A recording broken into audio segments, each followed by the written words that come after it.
Okay. All right, welcome. I'm going to call the meeting to order and ask you all to join me with our Pledge of Allegiance. I pledge allegiance to the flag of the United States of America and to the republic for which it stands, one nation, under God, indivisible, with liberty and justice for all. Thank you. Thank you. All right, Dee, please take the roll. Director Wallace, Present. Director Nicholson, Present. Director Yee, Present. Director Epen, Present. Director Stewart. Present. Okay. Welcome to the December 9th, 2020 regular meeting of the Washington Hospital Healthcare District Board of Directors. To comply with Alameda County's order number 20-15 as revised on November 17th, 2020, to slow the spread of COVID-19 and to maintain restrictions on movement and public gathering, this meeting will be conducted by Zoom. I ask that you please mute your system until such time as you need to speak.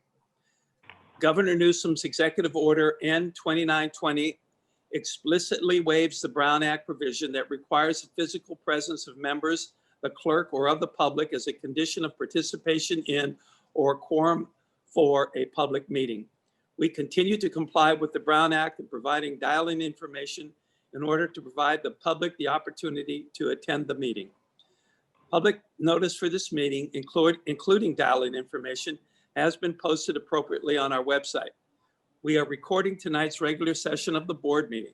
It will be posted on our website for future viewing. Members of the public are invited to speak during oral communications. When prompted, please state your name for the record, then proceed with your statement not to exceed 3 minutes on issues or concerns not on the agenda and within the subject matter of jurisdiction of the board. Are there any members of the public who would like to speak at this meeting? Okay. Hearing none, we will continue with the agenda. So we first have a resolution number 1219. Mr. President, I move for adoption of resolution number 1219, which is the resolution of the Board of Directors of Washington Township Healthcare District acknowledging the appointment of William Nicholson and Jeannie Yee as directors of the Board of Directors of Washington Township Healthcare District. Thank you, Director Stewart. May I have a second? Second. Thank you, Director Epen. Okay. Dee, would you please take the vote, please? Director Wallace, Aye. Director Nicholson, Aye. Director Yee, Aye. Director Epen, Aye. Director Stewart. Aye. Well, thank you all. Thank you. And congratulations, directors. We are now going to move the section of the meeting where Judge Nixon is going to administer the oath of office to Directors Nicholson and Yee. And Mr. Wallace, I do have just an introduction for the judge, and we're very pleased to have him here joining us this evening. Judge Thomas Nixon is the supervising judge for the Superior Court of California, the County of Alameda County's Family Law Division.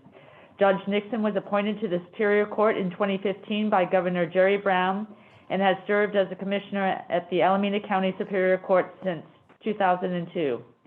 He was an attorney in private practice from 1998 to 2002, a partner of Quaresma, Benya, Hall, Konich, O'Hara, and Nixon from 1989 to 1998, an associate at Quaresma, Benya, Hall, and Hahn from 1984 to 1989.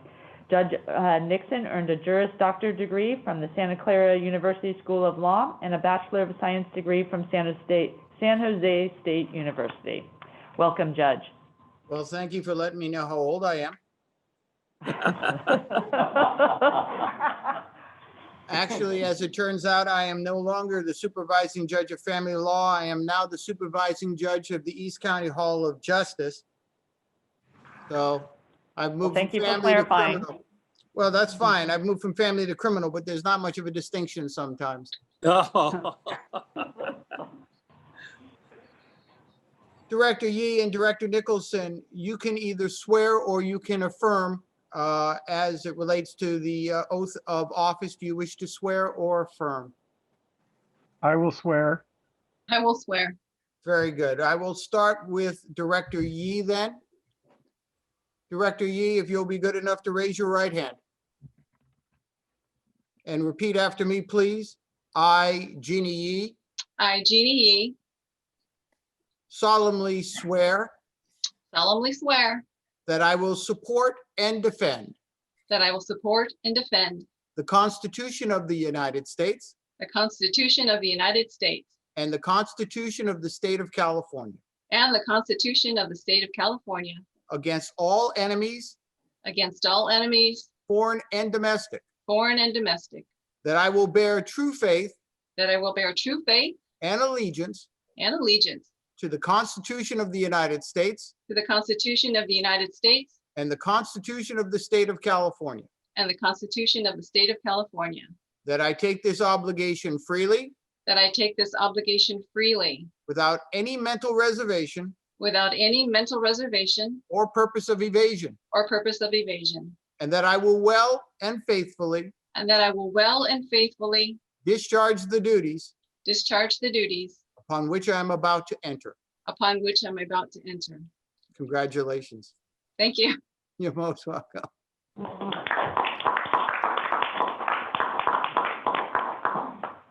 And Director Nicholson, are you ready? Yes. Please raise your right hand to swear. I, William F. Nicholson, I, William F. Nicholson, solemnly swear solemnly swear that I will support and defend that I will support and defend the Constitution of the United States the Constitution of the United States and the Constitution of the State of California and the Constitution of the State of California against all enemies, against all enemies, foreign and domestic, foreign and domestic, that I will bear true faith and allegiance that I will bear true faith and allegiance to the Constitution of the United States to the Constitution of the United States and the Constitution of the State of California, and the Constitution of the State of California, that I take this obligation freely that I take this obligation freely without any mental reservation without any mental reservation or purpose of evasion, or purpose of evasion, and that I will well and faithfully and that I will well and faithfully discharge the duties discharge the duties upon which I am about to enter. on which I am about to enter. Congratulations. Thank you. I have no doubt that you will both serve with distinction. And I want to thank you very much for once again allowing me to be a small part of your ceremonies. Thank you, Your Honor. Thank you. thank you, Judge. Thank you very much. Thank My you. pleasure. I will leave you to the rest of your meeting. Please let me know when you need me to get down there to sign everything. I will do Okay. that, Judge.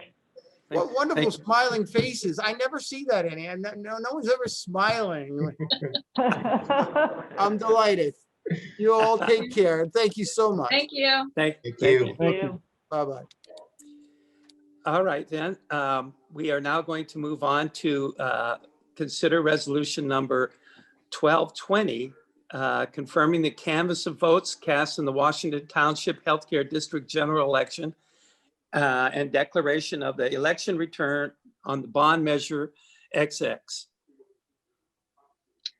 Mr. President, I move for adoption of resolution number 1220, which the resolution of the Board of Directors of Washington Township Healthcare District confirming canvass of votes cast in Washington Township Healthcare District General Election and declaration of election returns bond measure XX. Second. Thank you. We have a second. I would just like to say that well, I'll talk after we take the vote. So go ahead, Dee, please take the vote. Director Wallace, Aye? Director Nicholson, Aye. Director Yee, Aye. Director Epen, Aye. Director Stewart. Aye. Okay, well, I want to thank the members of our community for supporting Measure XX, which is the third and quite possibly and likely the final bond measure needed to replace our existing facilities that in order to comply with the seismic mandates of the state of California. We are indeed fortunate. There are many communities in California that don't have the wherewithal financially or the community support that obviously we have in our district. Starting off in 2002, 2012, and now 2020. We are indeed fortunate, and I am just thrilled that we are now, as we sit here, knowing that we have the financial capacity to build a new tower, complete the campus, so that the generations that follow us will have a new state-of-the-art, seismically compliant, wonderful new facility and campus. And I think it has been made possible by the long-term great support and management has demonstrated over decades in the community. In fact, our community loves our hospital, and they love our hospital because of the doctors, nurses, employees, and the service league, and the foundation, and the senior management and management of the hospital. And we owe all of those groups a big thank you for all the work they've done over all the years and making the hospital a treasure for the Washington district. So I just want to acknowledge the great support that we've enjoyed. So thank you. Thank everybody. Okay, with that, we are now going to move to the elections of our officers for the new year. And so can I have a motion, a recommendation, please? Mr. President, I would like to nominate the following slate of officers for the Board of Directors of the Washington Township Healthcare District for the year 2020 and 2021.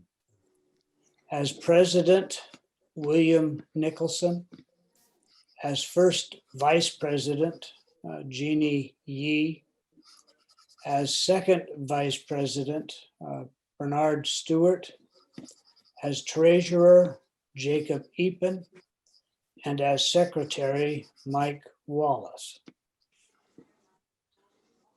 Thank you, Director Stewart. Can I have a second? Second. Thank you, Director Epen. Dee, would you please take the vote? Director Nicholson, Aye. Director Yee, Aye. Director Stewart, Aye. Director Epen, Aye. Director Wallace. Aye. All right. It's yours, Bill. Go ahead.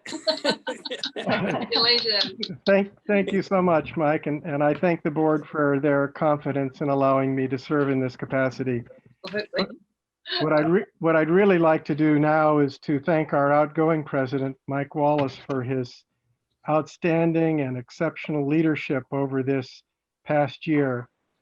Not only has he dealt with the usual issues that the board has had to deal with, but has led us through two exceptional issues. One is the COVID pandemic, preparing the hospital to deal with that and managing the hospital as we move forward in dealing with it. And the second is the seismic requirements of 2030. And as Mike noted, that this has required steady leadership of the board over the last 20 plus years, with passage of bond issues in 2002, 2012, and again this year. So I want to acknowledge Mike's exceptional leadership in not only spearheading the Yes on XX campaign, but also his great leadership in the 2 prior campaigns. So we all owe a debt of gratitude for you, Mike, for your great leadership, and we thank you for your efforts over this past year. And I'm sure I'll be calling on you for wise counsel in the year ahead. Thank you. I don't know if you have any comments you'd like to make about No, this past year. No, but I thank you, Dr. Nicholson. That's very kind, but look forward to working with you in the coming year. Thank you. Thank you. So now we'll move on to our consent calendar. The consent calendar consists of those agenda items that the board will approve with one motion, unless either a member of the board or a member of the public requests to remove an agenda item from the consent calendar. If any items are removed from the consent calendar, the board will take action on the removed agenda item later in the meeting under the action item heading of the agenda. Does anyone on the board want to remove an agenda item from the consent calendar? Hearing none. Does any member of the public want to remove an agenda item from the consent calendar? Hearing none, may I have a motion to approve the consent calendar items A through F? Mr. So moved. President, oh, excuse me. Oh, go ahead. I'm sorry. Go ahead, Jeannie. Mr. President, in accordance with district law, policies, and procedures, I move that the Board of Directors approve the consent calendar items A through F. Second. Thank you. We have a motion and a second. Dee, if you could call for a roll call vote. Director Nicholson, Aye. Director Yee, Aye. Director Stewart, Aye. Director Epen, Aye. Director Wallace. Aye. Thank you. The motion passes. The next agenda item is our communications. Dee, do we have any oral or written communications to the board tonight? No, we do not. Thank you. We'll move now to our presentation, which is going to be ethics training presented by Kristen Ferguson, our Chief of Compliance. Kimberly, do we have any introduction for Kristen? Yes, I do. So this evening, Kristen Ferguson, our Chief of Compliance, will be presenting the required ethics training for the Board of Directors. And I'll just give you a short background on Kristen. Kristen graduated from California State University, Hayward in 1990 with a bachelor's degree in human biology and a minor in public health and public speaking. She also graduated from UOP with a master's degree in nursing and a master's degree in healthcare administration. In 2006, Kristen graduated from nursing school and began her nursing career as a staff nurse at Washington Hospital. Kristen has worked in various leadership roles over for the number of years as a staff nurse, as a charge nurse, and as a bed management nurse. Kristen became Director of Risk Management in 2012, and in 2013 was promoted to Senior Director of Compliance and Risk Management. And in 2014, Kristen was promoted to Chief of Compliance. She is certified in healthcare compliance. All right, Kristen, why don't you begin your presentation? Thank you, Kimberly. Can you all see my presentation and hear me okay? Yes. Okay, great. Thank you. Well, good evening to our Board of Directors and everybody who's participating in our meeting this evening. It is that time again. I am here to provide you with the education session this evening because California state law requires that all public officials receive ethics training at a minimum of every 2 years. So this evening, I'm going to be reviewing with you Assembly Bill 1234, Concepts of Ethics Law. And I will also talk with you about how this particular law applies to you as our District Board of Directors. So this all starts with our, the compliance all starts with our code of conduct here at Washington Hospital. We have a very detailed code of conduct, and anyone who works, who practices, who governs here at the hospital or within the healthcare system is required to comply with our detailed code of professional conduct. According to AB 1234, each board member under the law also is required to participate in a 2-hour web-based training on ethics law and principles. So in addition to this education session this evening, you will need to require the completion of that 2-hour training course. More information will be coming to you on how you can access that online course and information for completing your certificate of completion and getting that submitted. So more information will be coming to you soon regarding that training course. Another thing we do here at the hospital and within the healthcare system is we talk about issues of ethics, and we have ongoing discussions across the healthcare system at various levels, and we discuss the issues of ethics, and we understand the importance of this education and having insight into these very important laws. So the basis of all of this is a set of basic ethical principles for public service officials, and they're really quite simple. First is fidelity to mission. Then it's your responsibility to the community you serve as a public official. And then there are the principles of fairness, loyalty, trustworthy, and respect. So from these principles come a set of public service ethics laws, and these laws can be very complex. There are many of them, and there are a lot of facets of these laws. So they also provide you with a minimum standard for each public official as these laws adhere to you and what you are to, in terms of your requirement as a public official, what you have to adhere to. It's important to understand that as a public official, these ethics laws guide you, and they ensure that as a public official, you are reminded that your first obligation is always going to be to the duty or to the service of the community you serve and the entity you serve, and not to yourself. And so we're going to talk more about that when we look a little bit more at these laws. So I'm going to address all of this based on 4 major categories of ethics laws. They are laws related to personal gain, laws related to personal advantages or the concept of perks. Then we're going to look at government transparency laws, and then we're going to talk a little bit about laws related to fair processes.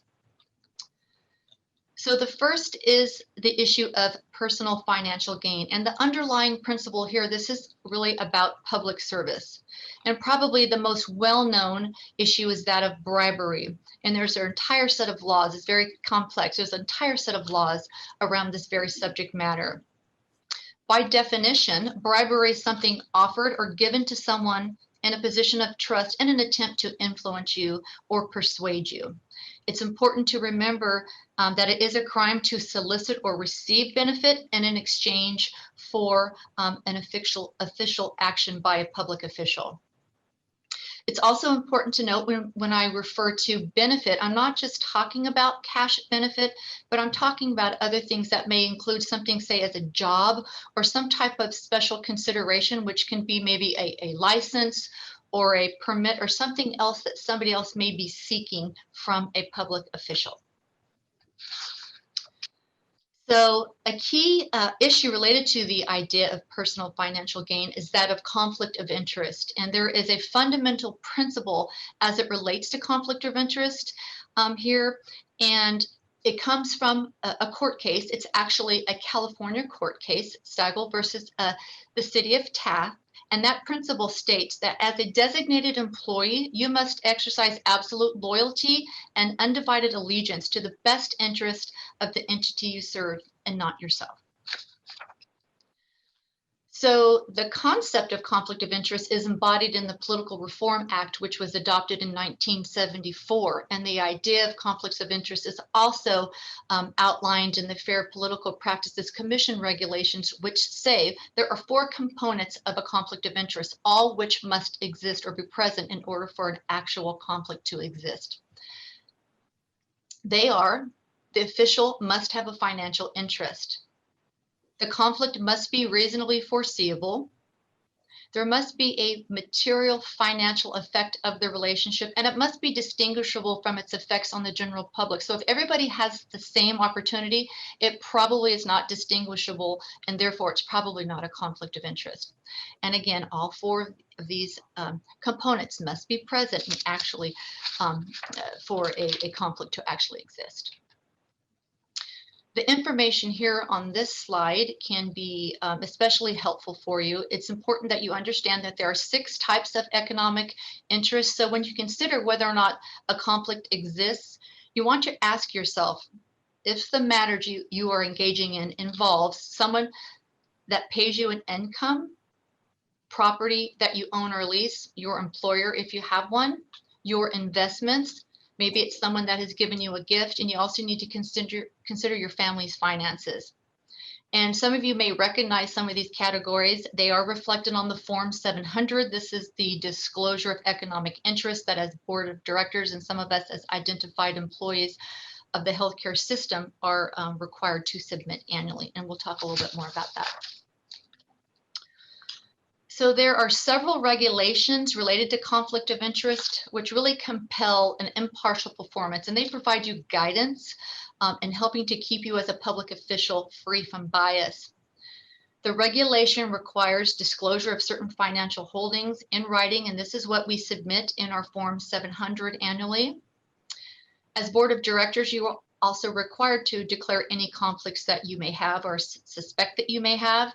If a conflict arises during a discussion during a board meeting, it must be declared, and then it must be recorded in your meeting minutes. Under these regulations, they also require sometimes the potential for possible disqualification from a discussion, a deliberation, or voting on a conflicted issue in order to indeed avoid a conflict of interest from occurring. And this really comes from a belief that someone's actual presence or participation can actually influence another's decision making. So if you feel you have a conflict, or if you know you have a conflict about a particular issue, it's important that you declare it and that you indeed disqualify yourself from discussions and then voting on that particular issue. The regulations also say that we have to have a conflict of interest policy, which we do have in place here at the hospital and within the healthcare system.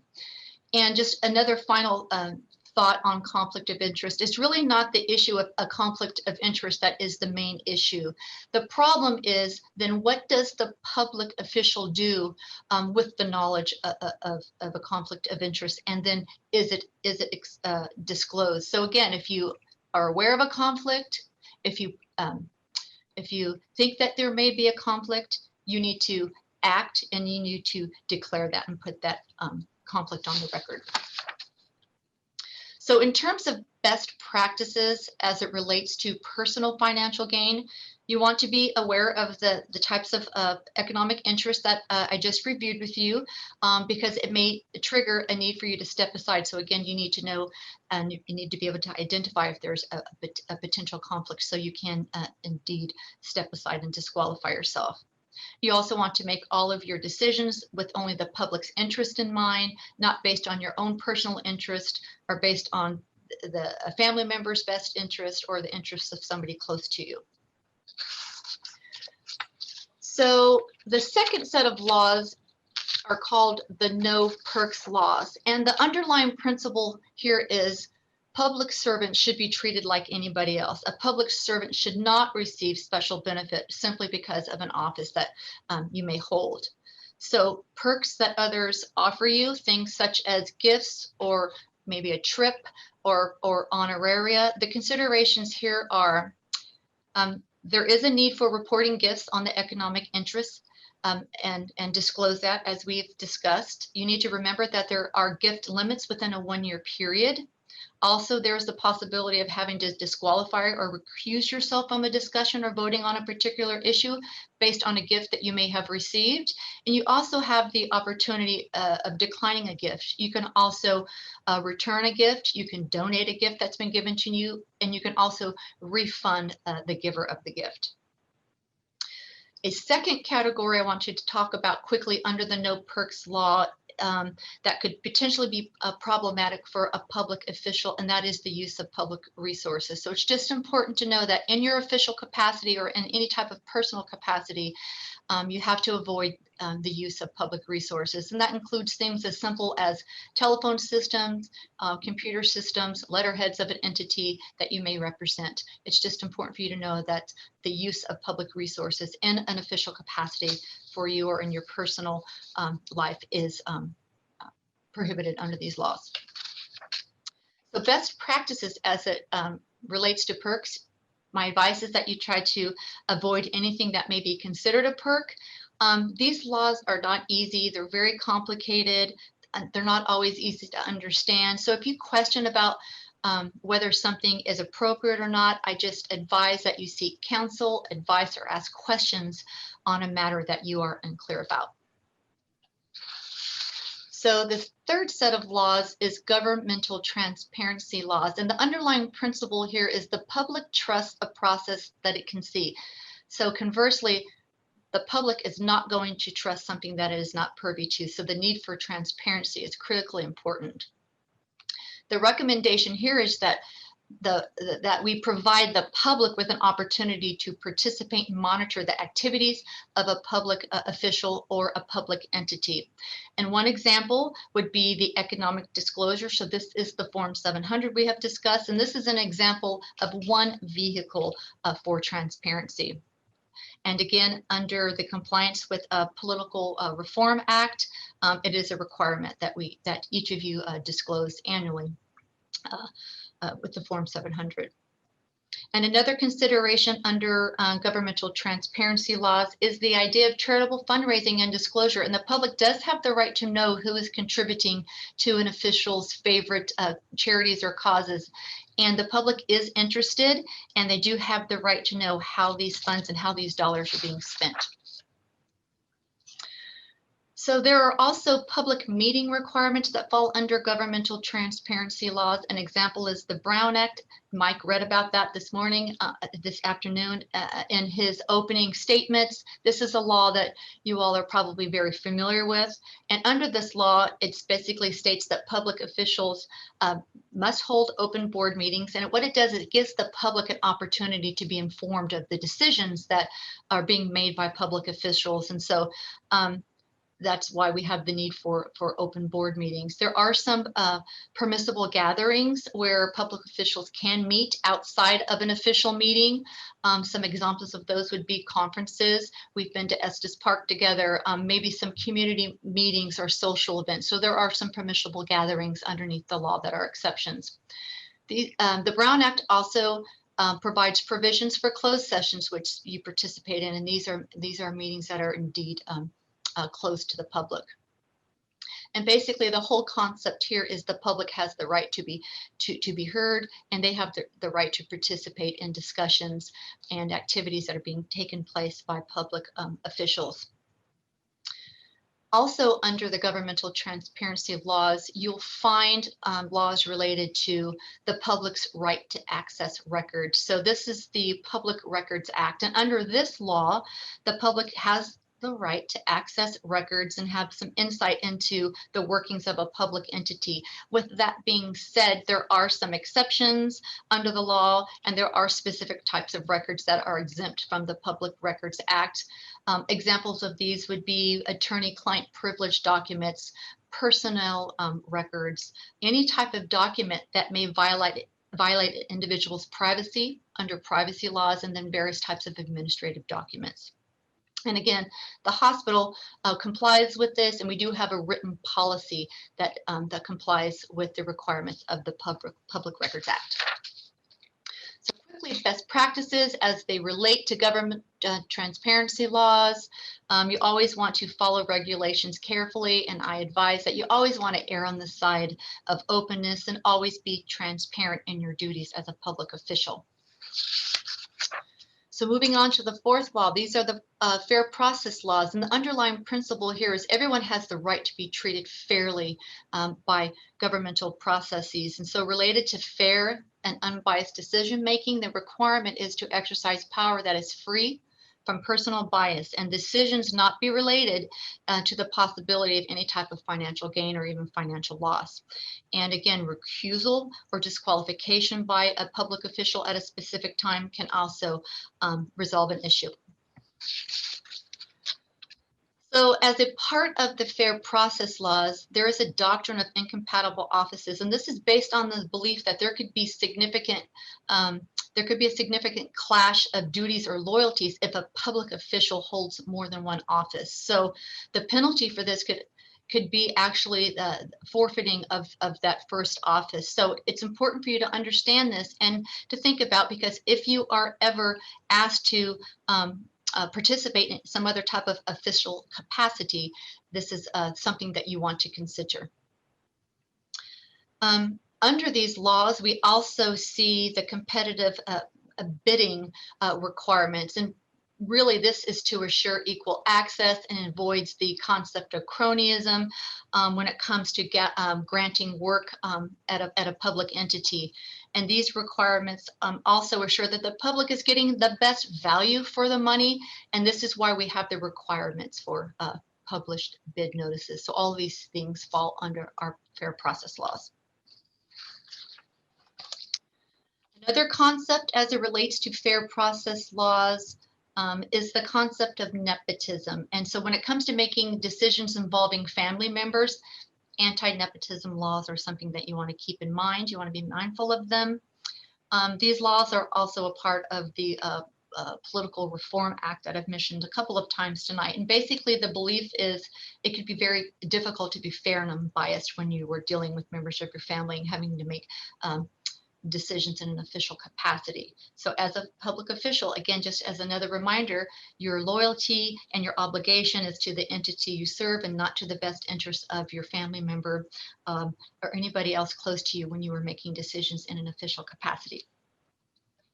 So best practices as it relates to fair process laws, I advise that you always consider all of the information that you were given on a subject in a fair and unbiased manner before making a decision in an official capacity. So just a few closing thoughts as I conclude with you this evening. Ethics training has always and always will be a priority and a process for our board of directors here with the district, because it strengthens your board's competency on governance and insights to ethics and ethics laws. And this training is also a very critical and required component of our compliance structure and our compliance program here at the healthcare system.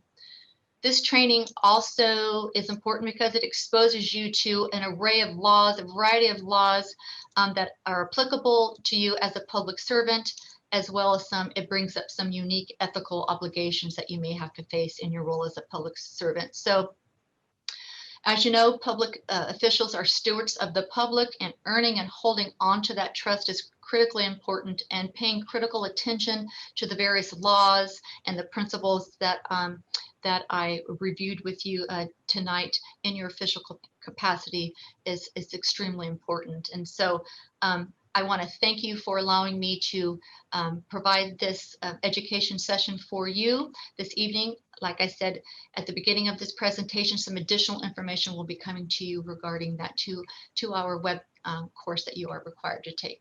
And so I thank you for your time tonight, and I can answer any questions that you may have. Thank you, Kristen. Are there any questions from the board? Well, thank you, Kristen. We appreciate the refresher on the ethics training. We get to see you every couple of years. You're so right. That's good. I'll be back in a couple of years, if not before then. Yeah. And we're going to count on you and Dee to remind us to complete that web-based training on a timely basis. So We we're will do looking, that. we're Thank you, looking Dr. forward to Nicholson. that. I appreciate your time. Thank you so much. Thank you very much.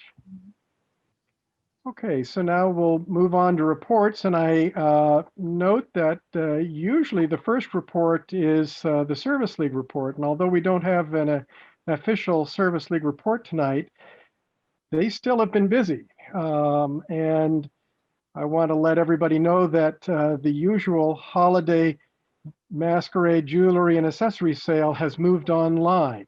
So now through the end of December 2020, you can shop at www.masqueradefundraising.com and then enter code 5238 when you check out so that it benefits the Service League of Washington Hospital. And the nice thing is that all of those items will be mailed for a flat shipping fee of only $5. So the $5 is still part of the whole deal. And so I want to let everybody know that the thing that I most miss about the Service League is not seeing the volunteers in the halls of the hospital. And I look forward to the resolution of this COVID pandemic so we can have all of our wonderful volunteers back with us. So our next report is the medical staff report from Dr. Killeru. Thank you. So we have a total of 588 medical staff members, out of which 349 are active. We have 28 allied health professionals.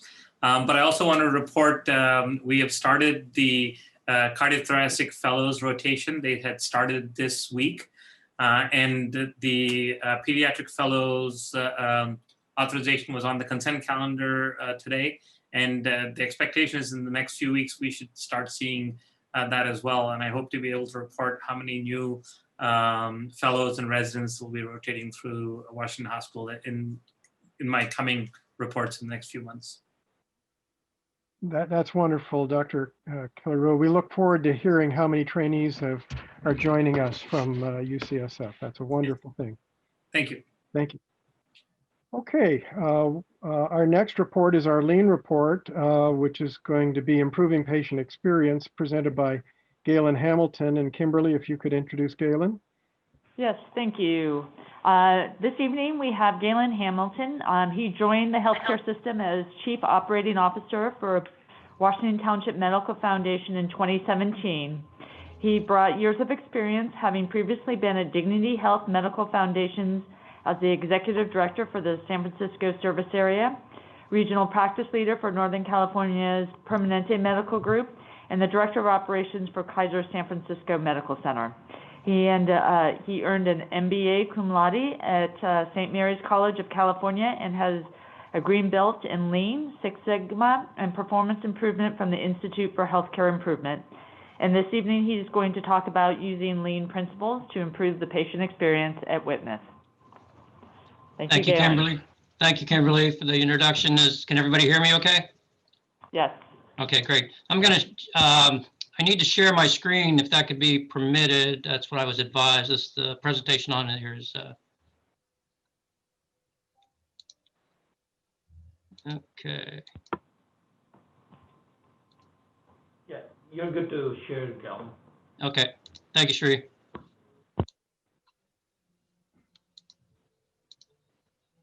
Okay, can everybody see the presentation at this point?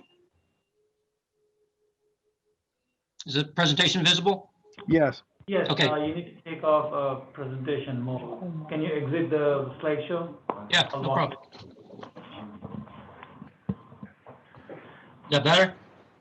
Yeah, if you go to slideshow on the tab, on the top left corner, not there. It's going to presenter's view mode. You want to go up here? Yeah, go there and then take off user presenter view. In the middle of, yeah, you can come right, come towards right more, all the way in. All the way to the end? Oh, use it right here. Take this off. Take it off, and then you can go full slideshow. Okay, perfect. Thank you, Sri. All right. All right. Does that look okay? Everybody can see that okay? No, you have to click it again.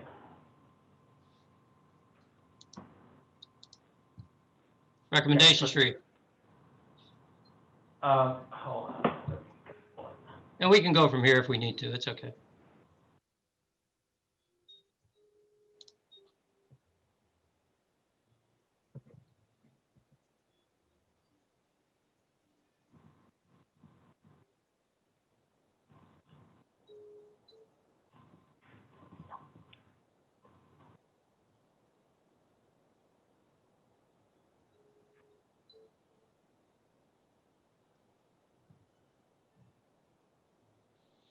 I think you can go ahead and start presentation. Can you see the screen okay, everybody? Yes. Yeah. Okay. Is it in presentation mode or is it in non-presentation mode? Let me ask that. Non-presentation mode. Okay, Sorry. we'll go forward. That's all right. We'll speak through it. Anyway, thank you, Sri, for the last minute IT service there. Thank you, board members, members of the community, comrades. Want to take you through a journey here of improving the patient experience under the lean heading, if you will. We start off with our challenge, if you will, and our goals. Patient experience, I don't have to tell anybody here, is an ongoing, never-ending journey of improvement. We have to continuously improve because if we don't, obviously somebody else will. And we need to be the best. So our challenge, it's not that we haven't always worked on patient experience. We continually work on it all the time. But as you can see here from the last fiscal year, we just weren't moving our dots to the degree that we needed to. We're sitting here hovering around this 92 mark for our overall mean score. And the overall mean, the components are basically access, moving through the visit, care assistance, personal issues, overall assessment, which includes the likelihood to recommend, and now we have telemedicine as technology as a measure as well. The likelihood to recommend, we focus on that as a lot of organizations do because this is a direct correlation to our growth. So these are the two main scores we look at overall, but the problem was we just couldn't seem to move the dots. So we went forward with the lean principles. The key principles, of course, are, understanding the patient's perspective. And from that perspective, they rely on us. I'll leave it at that because, we live it, we're the experts. And so we need to understand what's bothering them, what's concerning them. Healthcare can be scary from their perspective of existing in it and also from their perspective of getting access to it. So it's very important to understand what our patient's perspective is. We need to use data to drive our decisions. We need to engage our staff and providers, and we always have to be truthful and honest in our accountabilities and our transparency. So moving forward, we adopt PDCA, PDSA is often taught as well, Plan, Do, Study, Act. In any event, our goal setting, we had to establish, leadership level based on our data. And we had to improve overall patient access or overall patient experience, our mean score with California percentile ranking, our likelihood to recommend, and we have to do this at the clinic level.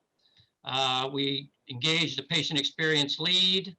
We had clinic manager feedback so that we could understand their issues.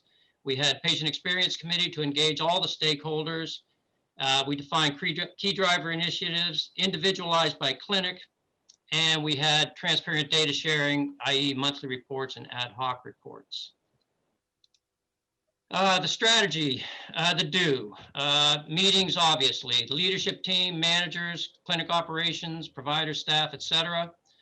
We established a patient experience committee to brainstorm a lot of the improvements, to share ideas, communicate, et cetera. The focus is on, our patient comments, the complaints we receive, as well as the compliments. We need to know we're doing well at the same time. And our clinic-specific strategies around identified key drivers, and I'll talk a little more about that. So the key drivers, it's a methodology, if you will, that determines for specifically as we look at each of the main drivers that move this dot of overall performance. Within that are key drivers that can be specific to each individual clinic, and we needed to identify what those are. One clinic may be very well at one thing and not good at another, same with every clinic. So we defined what are the key drivers for each clinic.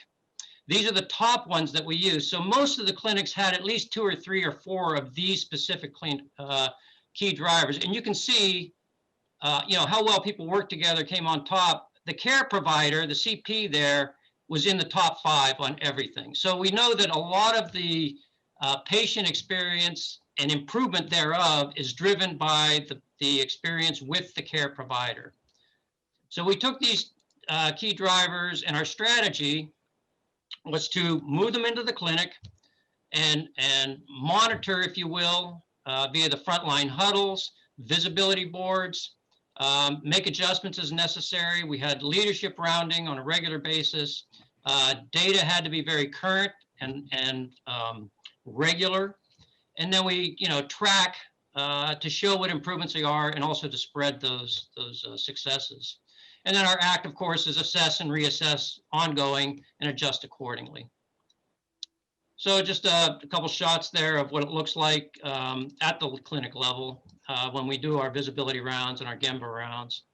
The strategy for pediatrics was highly successful, and pediatrics was an organization, a clinic where we just couldn't get them out of the basement, and we tried a lot of things. So we positioned leaders, managers in the clinic themselves to get direct patient comments.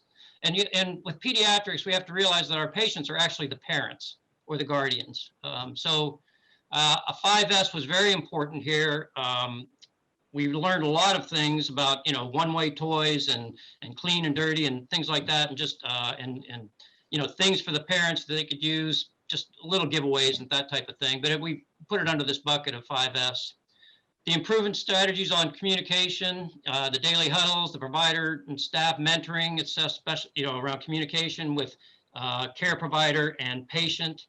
And then the COVID-related procedures and the strategy for continuing immunizations during the COVID operation. So these are the things that we focused on pediatrics, and we saw market improvement. And this is what we were looking for. We wanted to see these lines move significantly, especially with likelihood to recommend. It did exactly what we wanted to do. It not only did what we wanted to do, but it stayed up, and that's what was really key in all of this. So the sustainability. And then our overall scores, we could see them over time for the next fiscal year, this past fiscal year. They did exactly what we wanted them to do. They climbed above the line, and they sustained themselves. And so the year-end results were very good. In FY 2020, our overall mean rank was at 63. Our overall mean score was 91.7, and our likelihood to recommend was 42. At the end of the fiscal year, we rose 28 points for our overall mean to 91. We rose our rank was at 91. Our overall mean score came up 2.15 to 93.85, and our likelihood to recommend jumped 25 points to 67.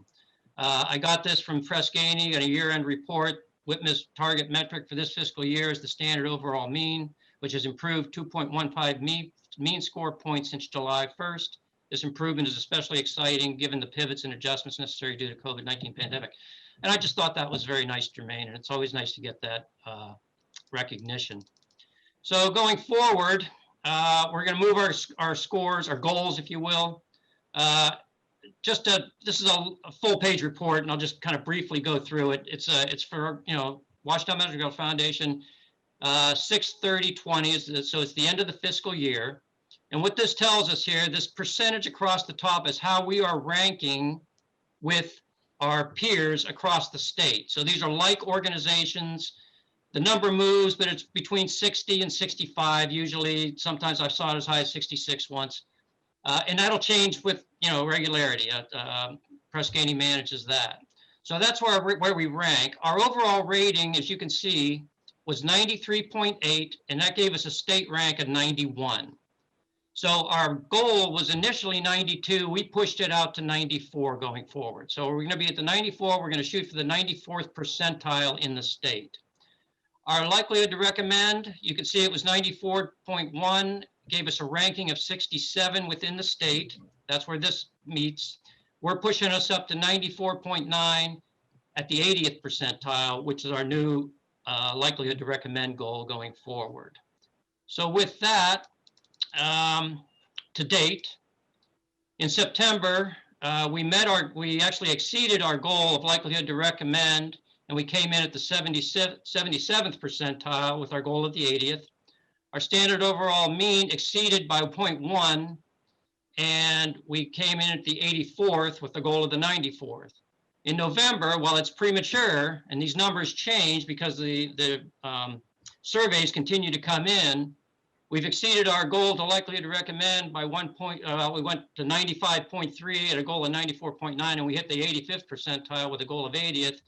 And our standard overall mean jumped to the 98th percentile in the state. I have never seen it like this before. As a matter of fact, I've never worked for an organization, I've been at this for decades, be this high. You got one more point to go and you're at the top of your state within your peers. Now, this could change. It's early, the N is still low. We'll probably have 300 or so surveys back. We'll double that before the month's out. And anyway, we hit our overall mean at 95, which exceeded the goal by 1 point. So that's my report. It was a little nicer with the animations, but any questions? Any questions from the board members? Yes, Galen, what is the response rate you get from the surveys? It runs anywhere between, it's a little lower right now, Dr. Walsh, it's around 800 a month. It goes as high as 1,300. And I can even go up into 3,000 range, but that's rare. So, and it takes time for those surveys to get back in. So that's, like I said, that number will change. It'll change almost daily, although we run the reports, ad hoc, but we get them, monthly is how we look at them. Great. Any other questions? Well, thank you, Galen. This is really spectacular results. I think you should be very proud of them, and I know the institution is very happy to see these.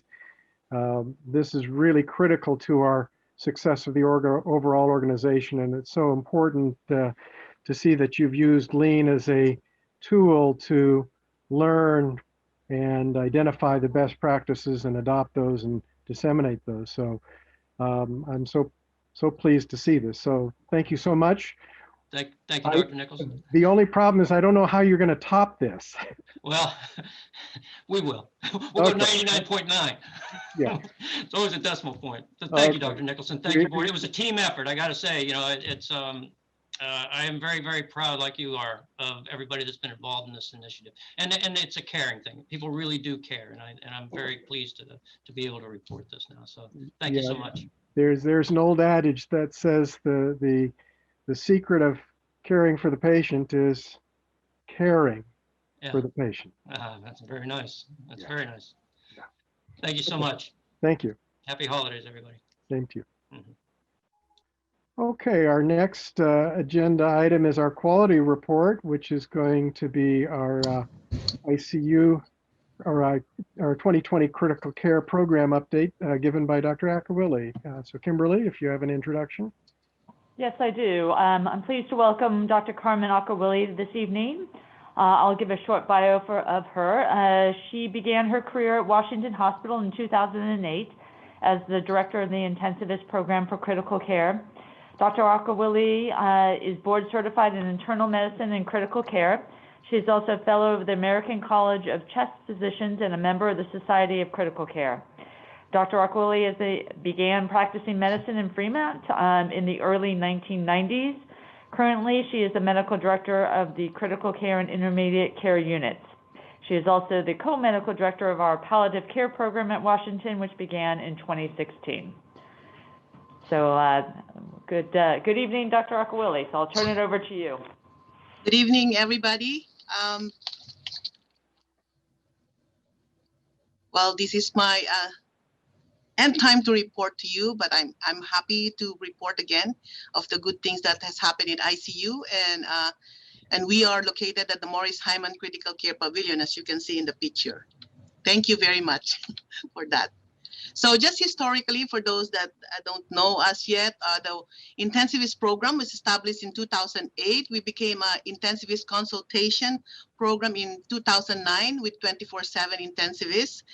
And then in 2016, with the approval of the board of directors, we became intensivist-led critical care, meaning to say all patients that come to the ICU is being seen by an intensivist or a critical care specialist. So the attending of record are the intensivists. And then this was in the main hospital with 28 beds all in all. Then we expanded and went to Morris Hyman Critical Care Pavilion in 2018 to 48 beds. 33 of them is for critical care and 15 for IMC. And thank you very much again. We are in a safe place. And we continue to practice our evidence-based and patient care practices. And we have always done the team approach. So our program goals, as you have known before, again, I'll repeat, is to provide the highest quality and evidence-based critical care to the critically ill patients and engage the patients and families in a comprehensive, highly coordinated interdisciplinary care with a human touch. So our program goals are the same. We need to just maintain this by creating, to identify and improve the condition of the critically ill, to provide appropriate, reliable, and timely care. So right care right now, integrate and engage patient and family into the care of patients, and of course, a highly effective interprofessional care team led by intensivists. So our model is the same. Since 2016, we have 2 intensivists per 12-hour shift. We are now up to 23. Because of the COVID, we have to hire part-timers. We're all 100% critical care board certified, and we're all from different backgrounds. 9 pulmonologists, well, pulmonary critical care, 4 emergency room, 4 internal medicine, 2 anesthesiologists, 1 nephrologist, and 1 surgery critical care. And they all passed the board. So, and we're 24/7 corporate since July of 2009. So we have to have our clinical operations committee, which is the backbone of the operations in ICU.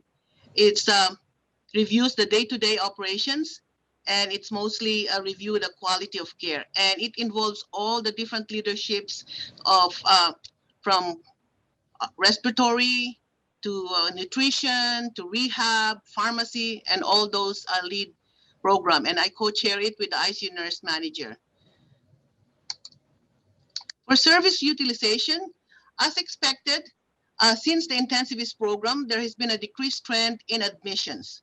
But that doesn't mean that we're not less busy. We are busier because our severity score has become higher, meaning to say the patients are more critically ill.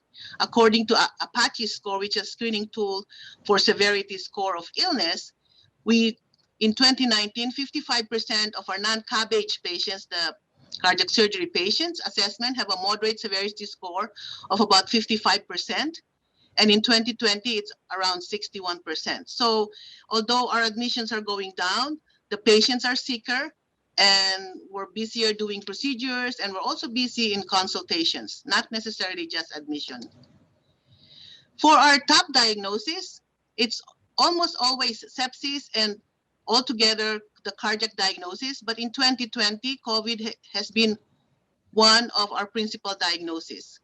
It is the second highest volume ICU diagnosis in 2020, around 16% of the top 10 diagnoses. So for our COVID response, I want to thank Kimberly and the administrative leadership because of a very early and quick response to this problem. We have daily COVID meetings, and she is working like an intensivist where it's very detailed. We have meetings every day. Everything is detailed. I met all the different department chairs because we were pursuing what is most important, and then we were trying to address all the issues at the same time daily. So the first thing that she did was to make sure that the patient is safe, and the staff especially, and the building. So for the staff, she took care of for the patient, we took care of the isolation status and things like that. But for the staff especially, he took care of the PPE, the negative airflow rooms in the building, and we feel safer. We want to be able to take care of the patient, but we also want to feel safe because we don't know what's going on. We don't know whether we're going to be getting the disease ourselves while serving the patient. So that was good, and we felt more comfortable. We already in at Morris Hyman, which is a safe building, and thank God there's negative airflow there. We just added more. And then because we did not have visitations, and it was not allowed by the county and by the state, we make sure that we still continued patient engagement by getting a designated contact person and daily update. At least in ICU, we did this more often. And of course, we had close communication with infection prevention led by Mary Boran, our quality chief, and our pharmacy on treatment options. So we have everything we wanted, and even the antiviral remdesivir treatment was there. It was given by, ordered from the county, and we make sure that all these things are available. The dexamethasone, the decathlon, even before the hydroxychloroquine were all there. And also, she let us go ahead and participate early to also get convalescent plasma by enrolling in Mayo Clinic. So we did this. Dr. Asisirad, my assistant, enrolled the hospital, and we were able to get convalescent plasma early on, somewhere in April or May. Then we were also, the medical staff was very active in health resource allocation, meeting with the bioethics. And Ed Fayan, one of our administrative leader, also had the surge plan, made sure that all departments have surge plan, and we were required to do that. So we also did that, and we have active participation from medical staff. Early on, there was already meeting from our CASIN department, which is ED, and how to protect ourselves, how to take care of our patients well. So I think overall, we were early responder. We took care of the most important thing first, which is the safety of the patient and the safety of the staff. And that way we were able to work closer. And then, top of that, we were able to get the latest treatment allocations, like the remdesivir treatment. So I'm sure you're going to have more questions on that, but I'm just happy to tell you that this hospital has become very safe for patients, and for those are sick. You know, you should be feel comfortable to come into the hospital, to the emergency room, and stay in the hospital. For quality, we have the same strategies as before. You've already know about the A to F bundle for ICU liberation, which I will discuss also later on. The ICU readmission initiative, pain control, sepsis, and all this infection prevention is also one of those that we are looking into. So delirium, it's the D on the A to F bundle. It's important to let you know about this because delirium occurs mostly in ICU and on vented patients. But since we have addressed it and we have tried to avoid everything that can cause delirium, it has decreased to 12% before we went to Morris Hyman. Then I just want to show you that after 8 months in the pavilion and later on until September 20, we have decreased the prevalence of delirium. And this is because we are now in a private room. We have sunshine because of the glass doors. We have privacy. People can sleep better. I mean, the patient, not the people.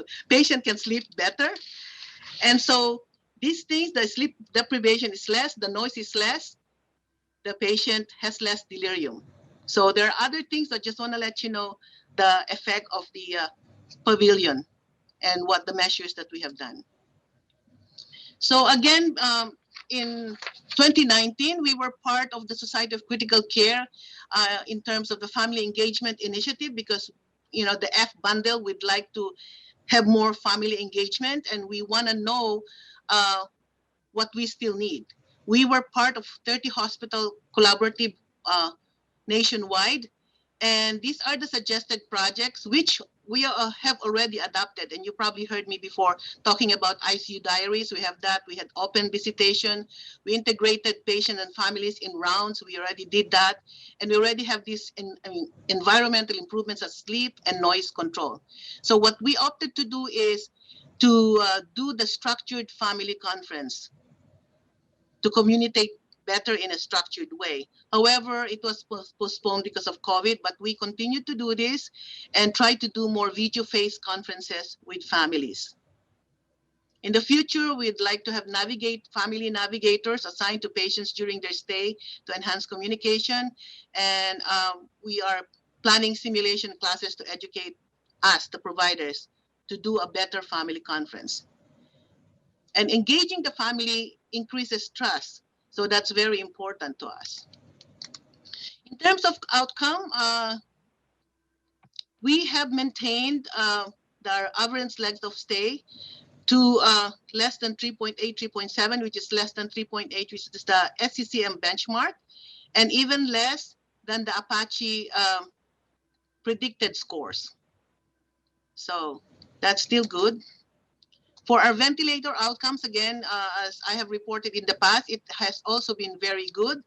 But lately, as you see in 2020, there are bumps, and this is mostly caused by our COVID. You remember earlier during March, April, May, a patient that gets worse gets a ventilator, intubated and on ventilator. And once they're on ventilator, it's very hard to get them off the machine. They last for more than a week or so, and some of them doesn't even make it. So this is the bump in our ventilator outcomes, which usually is less than 2 days, has increased during the COVID time.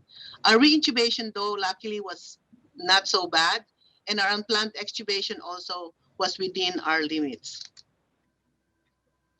So another problem that we have is the ventilator-associated events.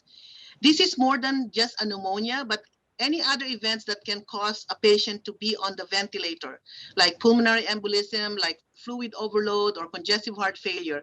We also monitor that, and we have been good, except that, again, somewhere in March up to September 20, our numbers are higher.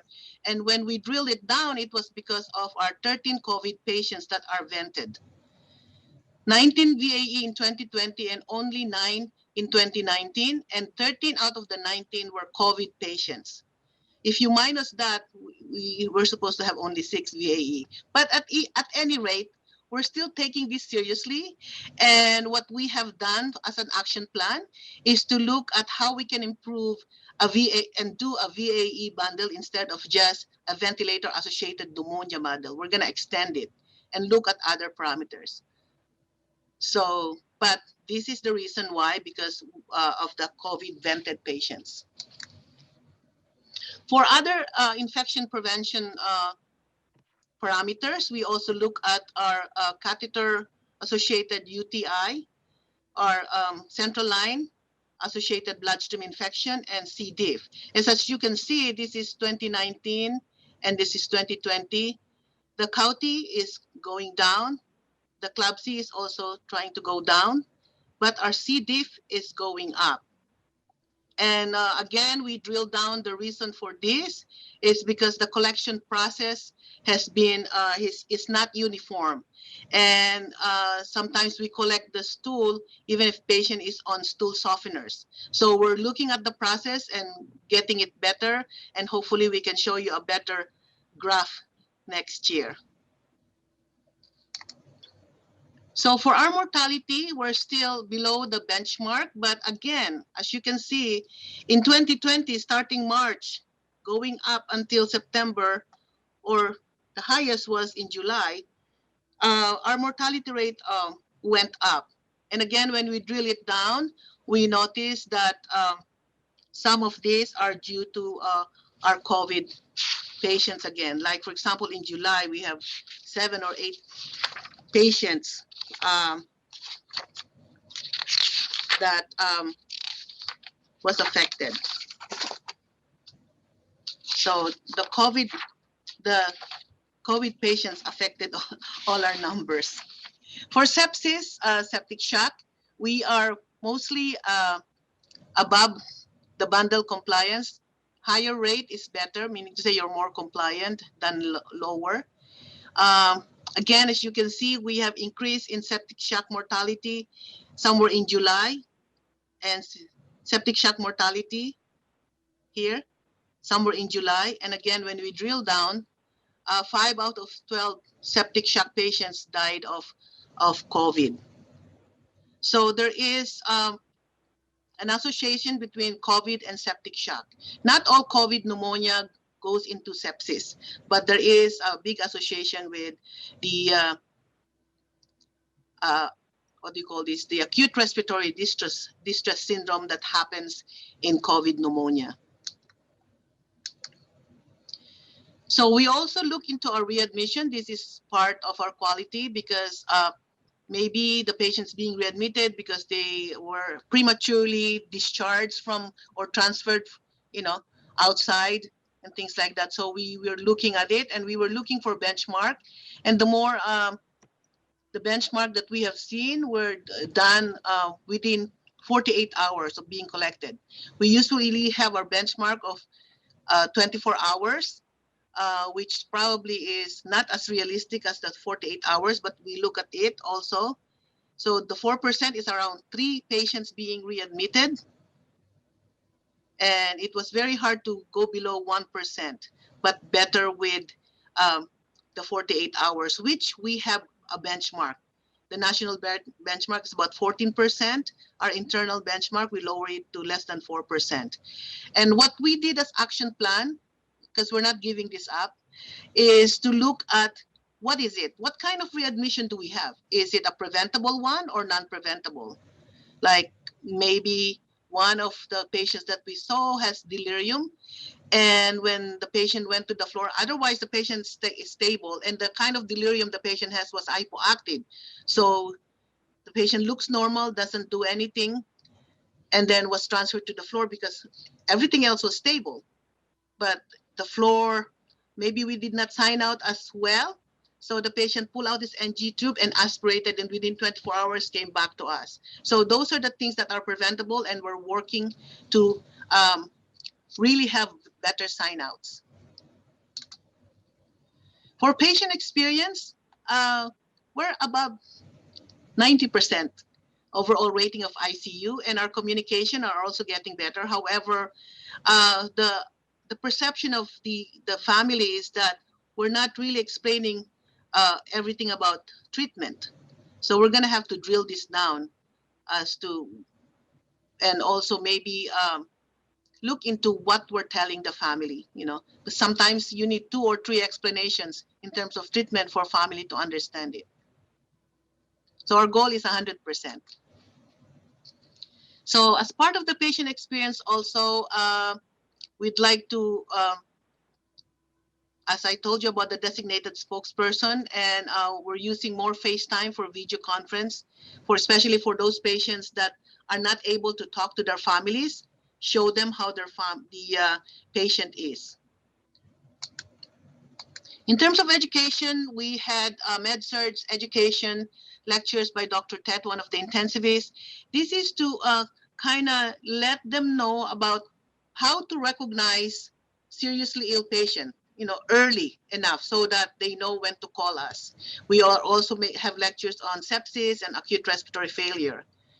Aside from the community sepsis, this 2020, we added the COVID experience also. And then because of the PPE, there is a delay in us going into a code blue, right? So we have to have code blue drills. We were able to cut down by 50%, the putting in, our PPE and all this stuff. And we have the Autopulse machine also. That's the one that does the CPR. And I think the board also approved that. We have now 3 all in all, 1 in ER, 1 here, 1 in ICU, and 1 in 5 West, which we use to do the CPR resuscitation instead of just the clerk. And then also we use proning for the non-vented patients, and we also had training for proning for vented patients. And we use this all the time, even if the patient is not vented anymore here on COVID patients. And we did lectures in IMC, and after coding, we also do huddles to find out what we can do to improve ourselves better. And of course, to decrease burnout, we also celebrated the critical care awareness in June, and we recognized some of the critical care staff who went beyond what is needed for them during this COVID time. We asked them to write down their experience, videotape it or whatever, and we gave them prize for doing so. And they were all very thankful that even this, thinking about the well-being of our staff is also as important as taking care of the patient. So for our next step, for patients, we would like to do the Wishes Project for end of life for our patients that we know are dying. We would like to be able to ask them what else do they want us to do that is possible. And we would like to continue our family engagement initiative. For quality, we'd like to continue about the readmission analysis. We would like to concentrate and focus our attention to hospital-acquired infection, especially the C. diff, and also the HAPU bundle for acquired pressure ulcers. And for the process and protocol, the nurses will have implementation of team step for nursing communication, continue the code blue huddles, and this is what we want to do next year, alcohol withdrawal for the non-benzodiazepine protocol, meaning to say we're not going to use Valium or sedating medication to decrease respiratory depression. And of course, we are continually reevaluating our COVID management based on the new diagnosis and treatment options. And as Dr. Kilarues said, we are going to take care of these post-TAVR patients, post-op management, which hopefully we'll have our first case this December. And that's my report. Thank you for your time.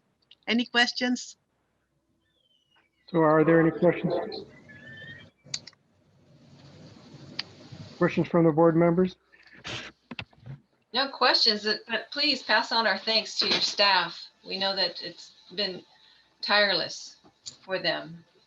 Yeah. We Well, appreciate we have to recognize the good leadership of our administration also. They have been very prompt, and almost all our suggestions were granted. I don't know the expense, but they did, and we feel safer. And I want to tell all the public that Washington Hospital is a safe place to be. So come if you're sick. Don't delay treatment. Thank you. Exactly. Yeah. Thank you, Carmen. It's good to see your smiling face over the past 9 months. I've always seen you in a mask. Yeah, that's true. Yeah. I'm in my office alone. I know. You're keeping everybody safe, and I wanted to thank you for your more than a decade of hard work in developing the ICU program. It's been just absolutely amazing to watch it and become a finely tuned team of providers providing the best of care. So yes, patients are getting the best of care. They can feel confident that they'll be safe and well cared for in our ICU service. And I think all of your preparation work over this past 9 months will pay off as we head into what appears to be a surge ahead. So thank you again for your work, and I wish you all the best as we move forward in this season. Thank you all. Thank you. Okay, we'll now move on to our finance report from Chris Henry. Well, thank you, Director Nicholson. Before we dive into the financial statements, there is someone here that I am very excited to introduce to the board. That person is, and I'm going to give up my chair to her so you can actually see her in a moment. But that person is our Assistant Chief Financial Officer, Erica Luna. Erica came to Washington in 2018 and brought with her 17 years of experience in senior leadership finance roles at several healthcare organizations in the Bay Area. Erica earned a Bachelor of Science degree in Finance from Cal State East Bay, go Pioneers, and has become really from day one a key player in the finance division here at Washington Hospital. Erica oversees the day-to-day operations in finance, as well as right now it has direct oversight over the financial planning and analysis department. And she's taken a major role in a number of large projects. Erica really took a major role in the bond financing we did about a year ago, as well as major roles in the budget and annual audit this year. Most recently, Erica took really full charge of the bond refinancing that we've all been talking about, believe it or not, since January. And Erica is here tonight to give you an update on the results of that endeavor. So with that, I'll give up my seat and invite Erica to the table. Thank you, Chris, and good evening, everybody. It's nice to virtually meet all of you. So as Chris mentioned, we've been working on this bond for a little longer than the typical process because, like everything, COVID had its influence on our bond financing as well. But we went to the market to refinance the 2010 revenue bonds over $40 million with an average coupon rate of 5.43%. And we're very pleased to report that on December 2nd, we had excellent results. The market conditions were very favorable, and we were able to secure an average all-in interest cost of 2.46%. And that is the lowest rate that the district has ever received on one of its issues. So we're very excited to report that. The bonds were well received and oversubscribed, 6 times. And some of them were even oversubscribed nine times. Because of that, the strong investor interest from a large group of the most active bond funds and institutional investors enabled the underwriters to give us an interest rate even better than our initial pricing. So that was really exciting, making all of our work well worth it. So this resulted in a present value debt service savings of $11.3 million and an average annual debt service savings of approximately $1.2 million. So we're just very excited and couldn't be more pleased. As you may recall, we delayed the timeline of the bond refunding earlier this year due to the volatility in the financial markets that was brought on by the COVID pandemic. And so we kind of had a stop and go process. That's why we've been working on it since January. But fortunately, this delay worked out in our favor, and the interest rates improved even more than we originally anticipated. When we brought this to the board back in January of 2020, we were hoping to save $10.2 million in net present value savings, and we actually well exceeded that. So very pleased to report that update today. Thank you. Thank you, Erica. That is just really, really great news. I think we should all applaud that. Great savings, and we'll put that saved money to good use in patient care. So that's your hard work pays off in that. So thank you again for that. Yeah, and I really want to thank Erica. She really did a fantastic job running this issue, and she really ran it soup to nuts. And so, she did a terrific job for all of us here at the district and for our patients and district residents. So thank you, Erica. You did a great job on that. And a great call on the timing of it. Yeah, and I wish I could say we knew it. But it worked out great for us. Yeah, it's good to be lucky. Okay, so now I'll dive into the financials. Tonight we're looking at the financial and operational results for the hospital for October. Average daily census for October, and patient days continued to trend above budget. Admissions, again, trending below budget. So, of course, that all adds up to a longer length of stay, although the length of stay for October did come down from what we've been seeing at 5.16. So that's a good trend. Outpatient observation equivalent days for the month were 20 above budget at 193.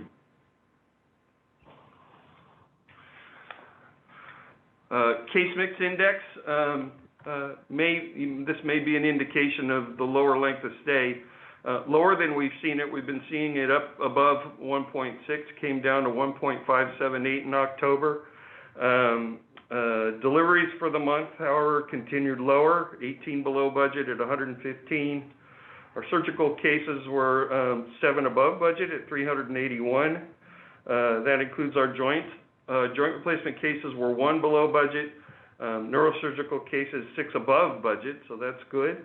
And likewise, cardiac surgical cases were 3 above budget in October. General surgery cases were just 1 below budget for the month. Cath lab procedures came in 30 below budget at 330. And our outpatient visits for the month, actually pretty good compared to budget at 7,912. We expected 7,580. Lab really driving a lot of that variance. Lab was above budget by 325 visits in October. Emergency room visits for the month continued lower than expectations at 3,530. In the RSTU, likewise, volume came down at 1,894. We'd expected a little over 2,100 for October. Looking at the cath lab activity for the month, cardiac procedures actually had the majority of the work, not the majority, but had the highest percentage of the work in the cath lab at 40%, followed by peripheral vascular at 35% of the activity, non-vascular IR at 25% for the month. Looking at productivity, productive FTEs for the month were 99 above budget at 1310.8. Non-productive FTEs for the month came in at 147, giving us total FTEs that were 89.2 higher than budget at 1,457.8. Our FTEs for adjusted occupied bed for the month continued to trend a little bit higher than we had hoped at 6.82. Moving into financials. For October, our gross patient revenue came in about $7.6 million higher than budgeted at $173,664,000. Contractuals for the month, unfortunately, were higher than we expected at 77.89. And we'll take a quick look at that. Our contractuals for insured patients really drove that. We really had payer mix that was not favorable. We've been seeing that all year with government higher than expected at 73.1%. We had expected 71% in the budget. And PPO for the month was below budget at 23.3% of gross revenue versus an expectation of 24.3%. So that really drove the contractual percentage higher. Private pay for the month, however, came in lower than budget at 1.6%. We'd expected 2%, so we ended up with our provision for bad debt and charity coming in lower than expected by $740,000 at $2.6 million.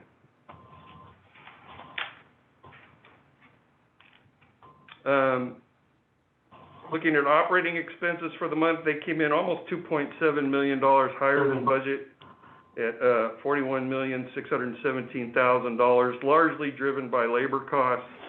Our salaries and wages were above budget by $1.3 million with our higher FTEs. Benefits for the month came in $908,000 higher, really had a high month of claims for health and welfare for our employees, And our employer taxes, of course, are driven higher than budget when we have higher salaries and wages. Supplies for the month were also higher than budget by $561,000. We saw that in the area of stent size, AICDs, and pacemakers. They were $75,000 higher than budget. But the big driver really was coming from reagents at $324,000 higher than budget. The COVID reagents now, we can't just buy individually. Now we have to purchase panels to get the COVID reagents, and I think that's driving a good part of that variance with reagents. It's funny how the pharmaceutical houses tend to work, but that's the way it is. So we ended up the month with an operating loss for the month again of $2,889,000 or 7.5% operating loss. Non-operating income for the month came in with a loss of $350,000 against a budgeted gain of $86,000. That largely driven by our unrealized loss on our investments for the month of $429,000. So we ended the month with a total bottom line that was unfavorable by about $2 million, showing a $3,239,000 loss for October. Looking quickly at our Financial Accounting Standards Board format, and again, this is the way the financial markets might adjust our financials when they look at us. First thing we do is we reclass $705,000 of revenue bond interest expense out of non-operating income up into operating expenses to end up with operating expenses from a FASB perspective about almost $2.7 million higher than budget at $42,322,000, and an operating bottom line showing a loss of almost $3.6 million from a FASB perspective.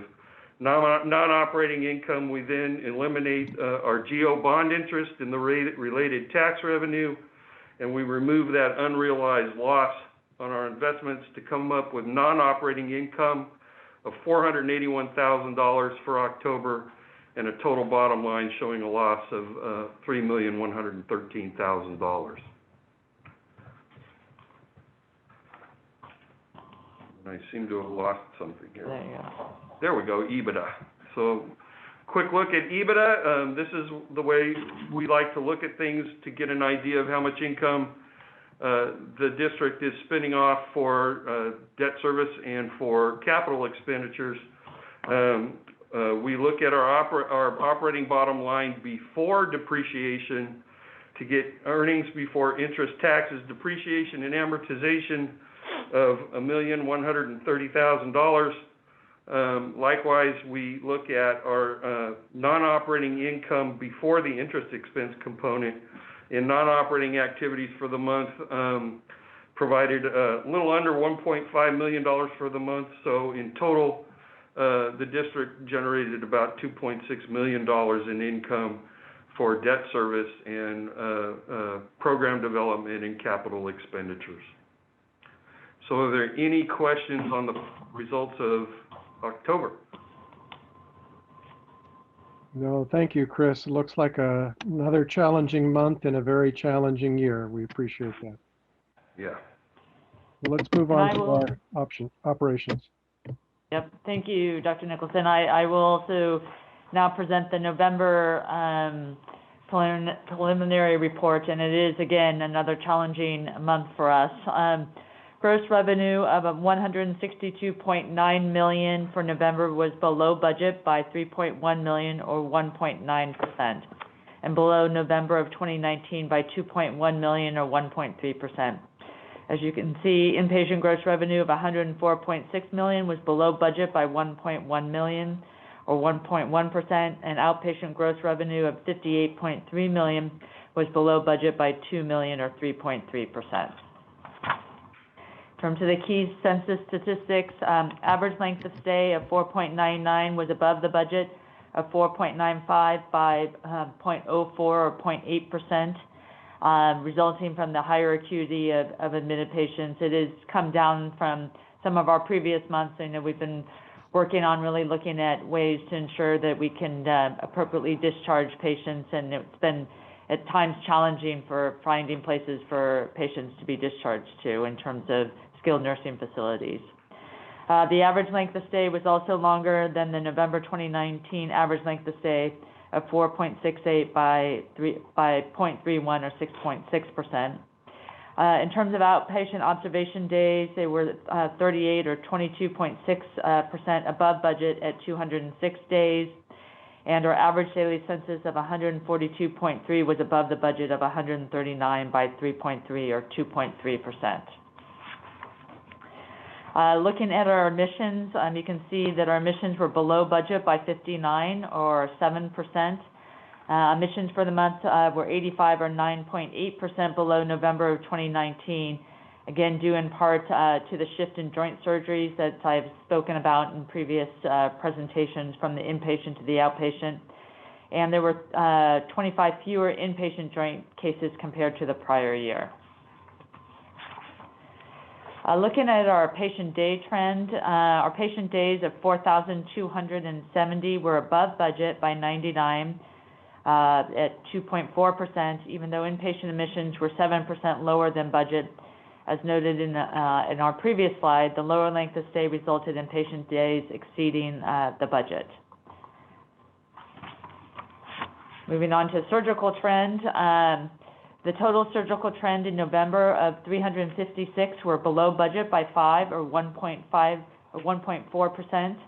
Our inpatient surgeries were 22 or 12.4% below budget at 156, and 50 or 24.3% below November of 2019.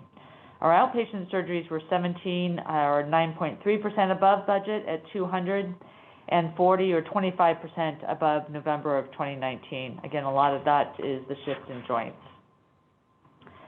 Looking at our overall surgical activity, our cardiac surgical procedures were below budget by 8 or 66.7%.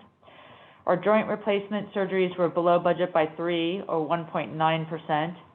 Our neurosurgery procedures were above budget by 2 or 9.5%.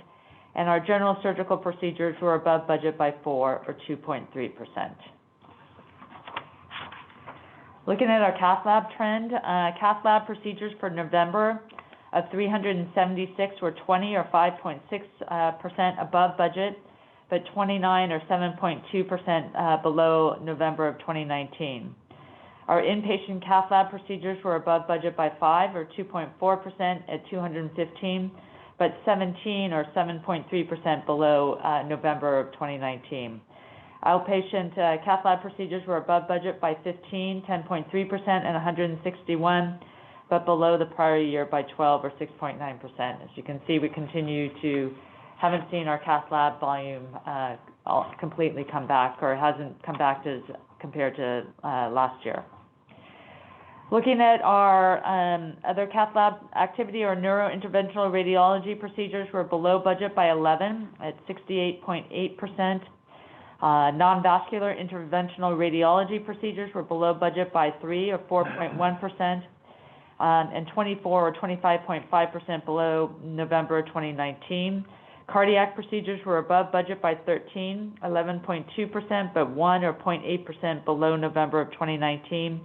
And peripheral vascular procedures were above budget by 21 or 13.9%, but 1 or 0.6% below the same period from last year.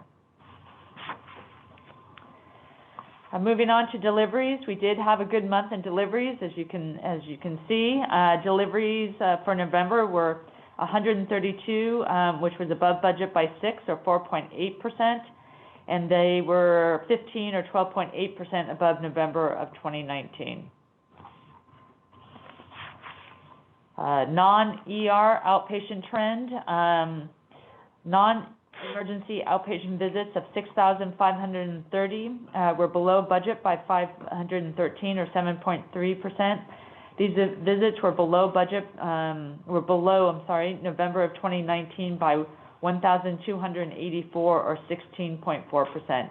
We're continuing to see an impact that COVID is having on our outpatient business in a number of different areas. As you can see, our EKG visits were above budget by 115 or 162%. Our cardiac rehab visits were below budget by 227 or 38.8%. Our X-ray visits were below budget by 161 or 9.4%. And our lab visits were below budget by 221 or 8.6%. Looking at our emergency room visit trend, emergency room visits of 3,361 were below budget by 502 or 13%, and were below the same period last year by 876 or 20.7%. This continues. We've been continuing to see about a 15 to 20% difference from the previous year. Looking at the RSTU trend, rapid screening and treatment unit, or RSTU, of 1,889 visits were below budget by 165 or 8%.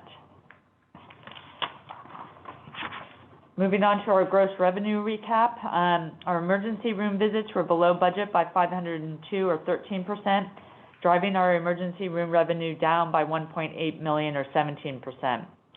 The lower level of outpatient activity drove the ancillary services revenue below budget by 1.8 million or 2.5%. Our surgical cases were below budget by 5 or 1.4%, driving surgical revenue down by 1.1 million or 3.4%. And lastly, our inpatient days were above budget by 99 or 2.4%. Inpatient acuity was higher, driving our room and board revenue up by 1.2 million or 3.6%. Looking at our preliminary payer mix for the month of November, it is unfavorable if we take a look at it. You can see that our government-sponsored patient revenue made up 72.2% of total gross revenue. This is higher than the budget by 0.8% and higher than the prior year by 1.2%. I also do want to note that our Medi-Cal-sponsored gross revenue is at 20.5%, which is a 1.9% increase, which is probably around the highest that we've seen at this point. And whether we're starting to see more people going on to Medi-Cal, given the job situation, could also be starting to impact us.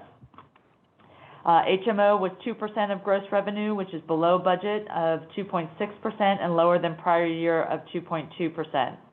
Our PPO was 23.5% of gross revenue, which is below the budget of 24% and lower than the prior year of 25.2%.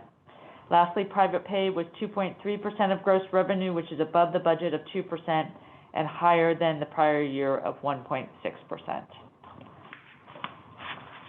All right, looking at our preliminary productivity indicators, our productive FTEs were above budget by 22.9 or 1.9% at 1,253.8. Our non-productive FTEs were above budget by 47.2 or 27.6% at 218.5. So our total FTEs of 1,472.3 were above budget by 70.1 or 5%. As you can see, we did focus on flexing when our volume was lower, so you see the increase in the non-productive FTEs. So if you look at our productive FTEs per adjusted occupied bed, it was at 5.66, which was higher than the budget, but which has been probably the closest we've seen it, budget of 5.64 or off by 0.4%. Our total FTEs per adjusted occupied bed was 6.64, which was higher than the budget of 6.42 by 3.4%. So we've been focusing on it, but we still have more work to do from this, but it has come down some. Looking at the Washington Outpatient Surgery Center cases, they were below budget in November by 60 or 12% at 438. There was a gas leak at that building, and I know that they did have to close down for a couple of days in terms of having to cancel surgeries. So that impacted some of the November numbers. Clinic visits of 2,571 were below budget by 304 or 10.6% for the month of November. and 871, or 25.3% below the November 2019 volume. Washington Urgent Care continues to be challenged in terms of volume. They were down 415. Our other clinics, Warm Springs Clinic was up by 99. Our Danielson Clinic, Newark, was up by 93. Nakamura Clinic was down by 57, and Ohlone Clinic was also down by 24. Looking at our key financial statistics, our days cash on hand for November ended at 169 days, a decrease of 3 days from last month. Really, there were two of those days were decreased due to, we had an intergovernmental transfer for federal supplemental programs of $2.5 million. So we hope to receive from that, IGT is what we call it, receive back in December about $3.4 million. So that will help. And then the one other day was a decrease to the impact given the higher average operating expenses. We do have some additional payouts that will have to happen in December that you will be seeing. We do have some additional supplemental funding programs that we will, in terms of intergovernmental transfers. We also have $9.9 million in pension and OPEB funding, which we will be having to fund in December too. Our days of gross revenue and accounts receivable were 63. We've had some higher volume of high dollar, high acuity patients compared to last year that is driving up those days. And there were 297,037 in charity care applications pending or approved in November. I also do want to say that going forward, we're going to be doing the homeless patient activity on a quarterly basis. So we'll be seeing those instead of monthly, but on a quarterly basis. And that is my report for November. Thank you, Kimberly. Any questions for regarding the November? Well, Kimberly, it was good to see the length of stay come down a bit, but we see two challenges with the increasing Medi-Cal as well as private pay population. So we have ongoing challenges ahead. Yeah, we've been seeing some challenges in terms of discharging to the skilled nursing facilities. So been working with them. Our case managers have been working much more closely with them in terms of trying to facilitate those discharges. That's important and very hard work, and so it's good to see that progress is being made there. Thank you for making that happen. Yep. Okay, we'll move on to our action items, and we have two action items calendared for today. I believe they're going to be presented by Director Yee. So we have item A.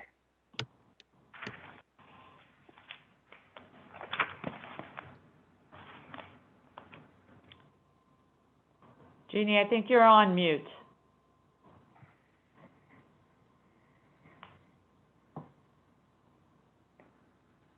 We can. Sri will unmute you. There we go. There you go. There. I hope I got this. Okay. Okay, so action item, we're on the design fees for the infill projects. Correct. Mr. President, in accordance with district law, policies and procedures, I hereby move that the board authorize the Chief Executive Officer to proceed with the contracts necessary to complete design services for the Morris Hyman Critical Care Pavilion infill project for an amount not to exceed $6,826,657. Thank you. Do we have a second? Second. Thank you. We have a second from, I believe that was Director Wallace. So Kimberly, if you could give us background on this. Yeah, I'm going to turn it over to Ed Fayen, but I do just want to note that I'm on the agenda. I know there was an estimate of $6 million, but in your packets is the memo that outlines the exact amount that Director Yee stated. So, but Ed Fayen is going to give an overview of this action item. Thank you. So the board might remember that we've discussed this in the past, as recently as February 12, 2020, where at the time we had talked about getting approval to cover $500,000 worth of architectural fees in the last fiscal year to get started, and we had at that time projected a cost of $7.35 million because that was the bid that we got from Ratcliffe. And you had given us approval to go forward. You might also recall that Ratcliffe, this was not put out to bid because Ratcliffe was the architect that did the construction administration for Morris Hyman. These are infill projects, and our legal team felt as though that was a good enough justification to move forward with them as the architects for the infill project. They have knowledge of the building that other people would not, and all of the systems in the building. And so post that approval in February, the condition of going forward with Ratcliffe was that we needed to negotiate fees with them. And so we post that approval, we went forward and we negotiated fees. So we brought them down from the 7.35 to the 6.8. We also then had to negotiate various terms of the agreement with council, and those have all been completed. So we want to move forward now with the measure being approved. We want to go forward with the approval. These are the architectural fees for the entire project, infill project, and they're going to include not only design but approvals through OSHPODs and then construction administration. So we are asking for this approval at this time. And to remind you, the infill projects are the basement and the first floor of Morris Hyman. They include OR, PACU, holding area, central supply, pharmacy, and imaging. Thank you, Ed. Any questions from the board members? Yeah, Ed, in your opinion, are these fees proportionate to the fees for the overall building? Yes. Yes. Oh, okay. Good. Any other questions? So we have a motion and a second. Dee, if you could call for a roll call vote.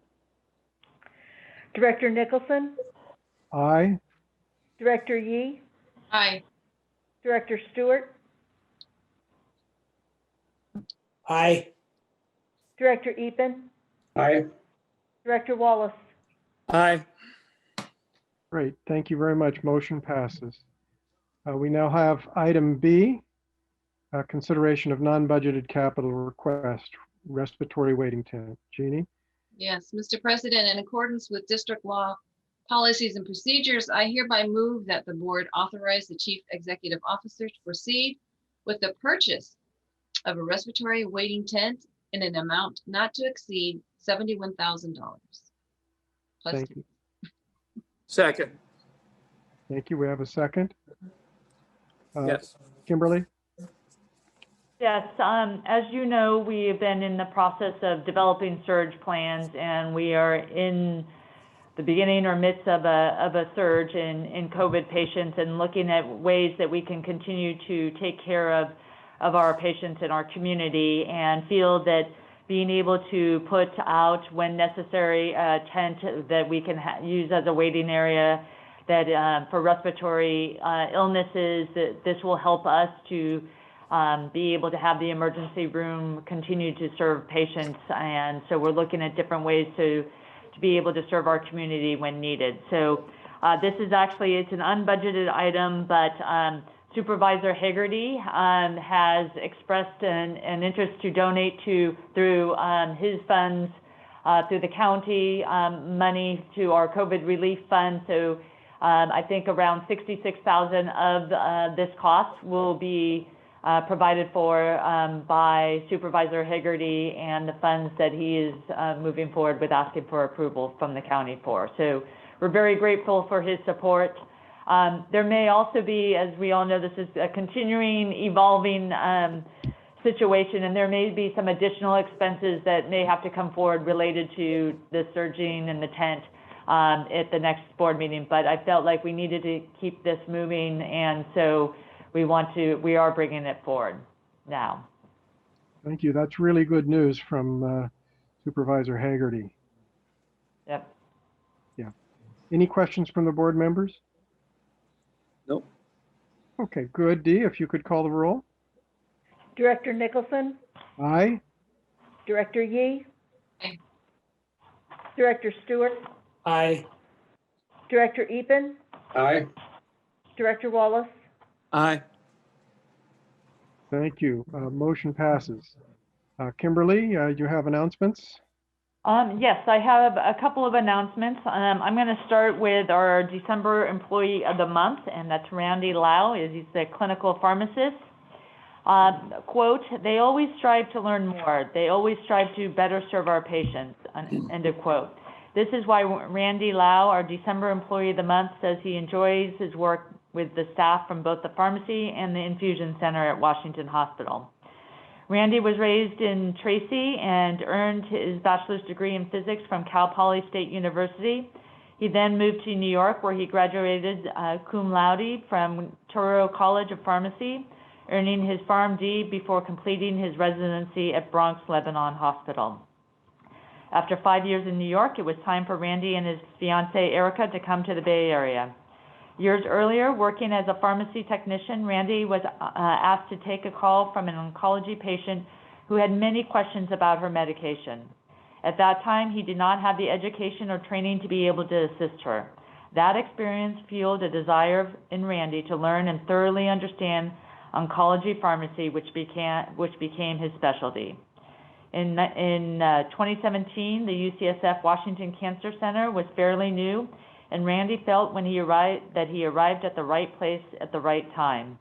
During the past 3 years, he has worked with a team at the infusion center who describe him as someone who works collaboratively with the nurses to answer questions about medication dosing, parameters, process, and laboratory values.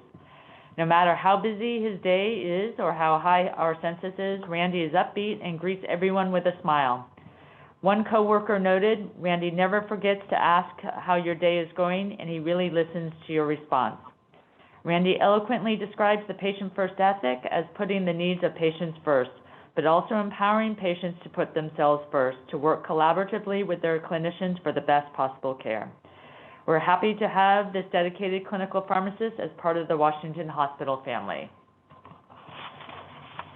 That's our Employee of the Month for December. I have a couple of other announcements. I'm happy to announce that our partnership with the county kicked off today. We have a mobile COVID-19 testing unit that is going to different residents and staff, and to test staff and residents at skilled nursing facilities, long-term facilities, and other congregate settings. And it's started today. And if you remember, we're using our mobile health van to do this. During the first day of operation, the staff of the mobile testing unit swabbed 42 residents and staff members in 2 locations in Newark and in Niles. The mobile testing program is supported by funding from Alameda County Healthcare Services Agency, and it will continue through the end of the year and hopefully into 2021 as more federal funds become available. So we're very excited to be able to utilize the van and be able to offer mobile testing to specific areas in our community. So that's good. The other piece, I know we've talked about our bond measure. I do want to show you a video this evening, and it's really to show. This video was put together to show our appreciation to the community for their support of Measure XX. And I also want to echo what Mr. Wallace has said in terms of how grateful we are to our community for supporting the bond measure. And we're very fortunate that our community does support us and has voted in favor of it. So we're going to show you the video that we're going to be putting out to our community as a thank you.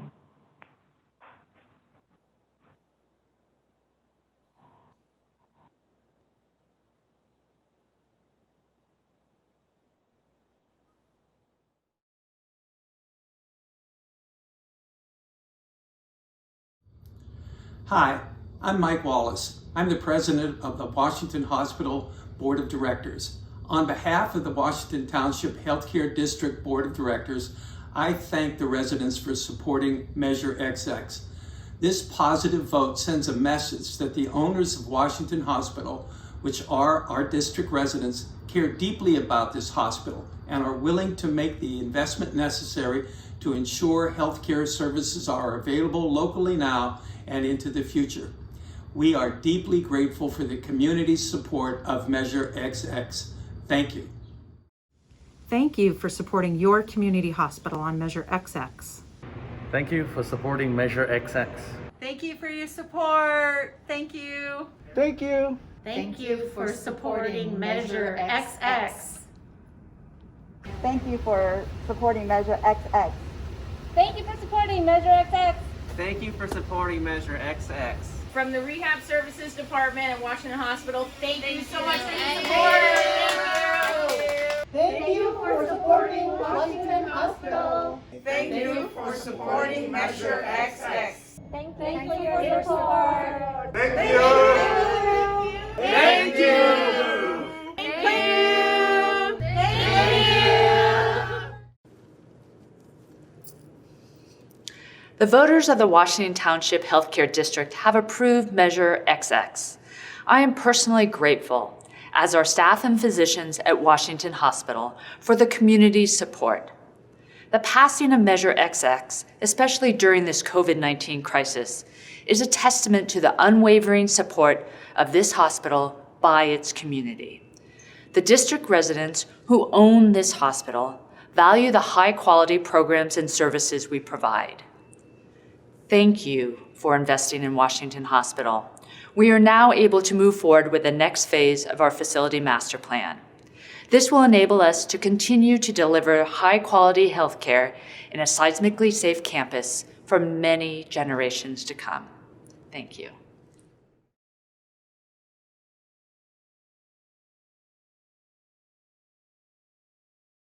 Well, So we'll be putting that out on, well, I know, it seems that the audio is out of sync with the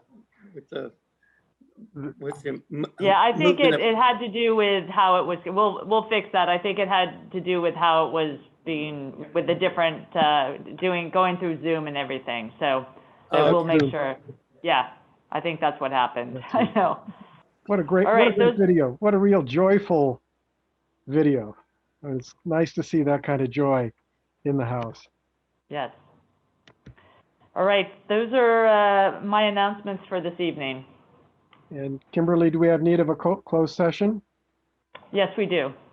Okay. So we will now go into a closed session. However, before doing so, I want to let the public know that they have a right to know what reportable action, if any, was taken by the board during the closed session. Normally, the board would make that announcement following the closed session. As we do not know how long the closed session will last, we do not want members of the public waiting indefinitely on the phone or their computer for the board's report. Therefore, we ask that you contact the district clerk tomorrow. She will be happy to respond to any inquiries about reportable board actions. Our minutes will continue to reflect any reportable actions taken. Thank you. The board will now adjourn to closed session.